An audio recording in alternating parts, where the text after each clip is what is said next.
Hello, isang magandang araw po sa inyo mga parts. Ngayon po, meron po tayong gagawin ngayon. Nandito po tayo sa aking shop.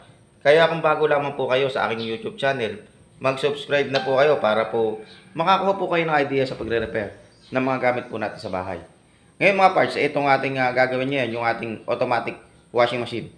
Kahit anong brand mga parts, nangyayari po ito at po pwede nyo pong i-apply ito sa inyong mga automatic washing machine. Ang naging problema po nito mga parts, standby mode. Ayaw pong magkarga ng tubig. Panuorin nyo po. Buksan po natin itong gripo para dumali yung tubig sa ating automatic washing machine. Tingnan po natin kung merong tutulong tubig dun sa loob ng ating automatic washing machine mga parts. Ayan, papakita ko po sa inyo mga parts. Baka sabihin nyo wala po itong daloy ng tubig. Ayan. Tanggalin po natin to. Ayan o. So, buksan po natin yung gripo. Yun, para walang halong duda. Okay, mga parts, kitang-kita nyo po. Meron pong dumadali na tubig sa ating hose. So, kibit na po natin.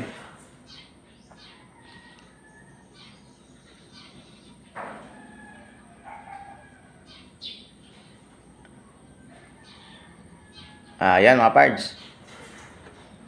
Ngayon, buksan po natin itong gripo. Ayan. So, okay. Ngayon, i-power on po natin itong ating washing machine. Ayan o. So, iset po natin yung kanyang water level. Ayan. Saka po natin i-play. Ayan o. Yung pagkundap po ng ilaw na yun, mga parts, sa video lang po yun, pero sa personal, hindi po kumukundap yung mga ilaw po na yun. So, kapansin-pansin nyo po, mga parts, ayan, nakabukas po yung ating gripo. Dapat po, meron na pong dumadaloy na tubig sa loob.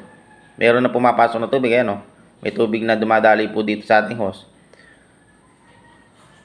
Ayan o, standby mode lang po siya. Wala po siyang dumadaloy na tubig dito sa loob. Hindi po nalalagyan ng tubig yung ating loob ng ating automatic washing machine mga parts. Ngayon, ituturo ko po sa inyo kung ano po yung posibleng dahilan kung bakit po nagkaganito yung automatic washing machine na to. Panoorin nyo po yung video natin at tapusin nyo po. Mabilisan lang po yung ating mga video para mabilis ang panunod lang. Makakakuha na po kayo ng idea sa pagre-repair nyo ng mga gamit sa bahay, mga parts tulad po nito. So okay, inulit po natin mga parts. Baka po sakaling merong tumulong tubig dito sa loob. So sa pagkakataon nito, wala talaga. Standby mode lang po siya. Yan, ganyan lang po siya. Oh. Hindi naman po siya nag-e-error. I-power off na po natin at alisin na po natin ito sa saksakan para hindi po tayo makuryente. Ngayon, gawin na po natin ito mga parts at mabilisan lang po yung ating upload. Ito na. Okay. Ngayon, ang gagawin po natin mga parts. Sarado natin itong ating gripo. Tanggalin natin itong ating hose. Ayan. At may dalawang tornilyo dito sa likod. Yung pinakaibabaw ang tatanggalin natin dito sa likod. Ito. So, sa pagkakataong ito mga parts, ayan, tatanggalin ko po muna yung saksak. Hindi ko po natanggal kanina. Okay, huwag niyo po kakalimutan yun. Baka makakuryente kayo sa pagre-repair. So, okay mga parts. Ngayon, ito, natanggal ko na po yung tornilyo. Ayan. Ngayon mga parts, natanggal ko na po yung cover. Ngayon, ituturo ko po sa inyo kung ano po yung ating gagawin dito. Ngayon, ito yung ating water inlet valve. Ito yung water level sensor. Alin po sa dalawa yan, mga parts, kung ano po yung papalitan po natin dyan. Ngayon, unahin po natin itong ating water inlet valve. Yan, tanggalin po natin. Huwag na po tayong gumamit ng tester, mga parts. Meron naman po tayong pan-testing na ganitong water inlet valve.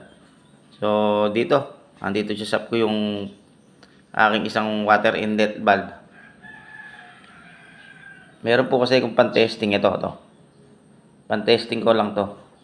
So, subukan po natin ikabit to mga parts. Kung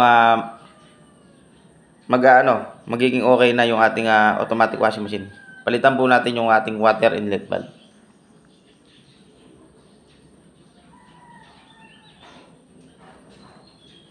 So, madali lang pong ikabit ito mga parts. Kahit kayo, kayang-kaya nyo to.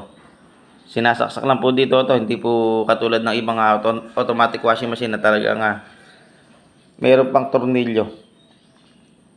So, sa pagkabit naman po ng socket mga parts, Wala pong baliktaran no. Kahit po saang way, po pwede nyo pong ikabit.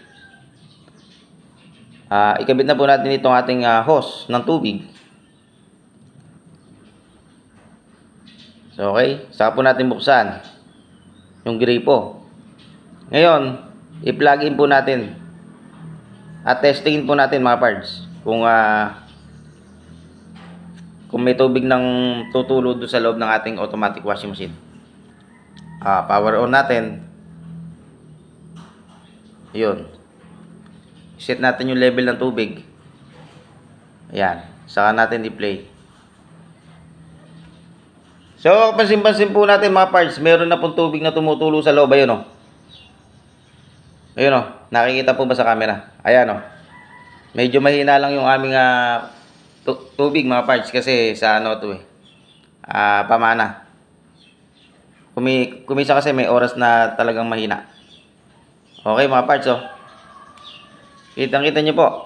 Meron na po siyang tubig.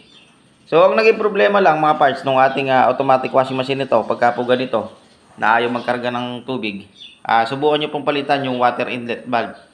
Baka doon po yung problema o kaya doon sa ating water level sensor. Alin lang naman po sa dalawa yung pagka ganon. Madali lang pong i-troubleshoot yun. Lalo na kung napanood nyo po yung ating video.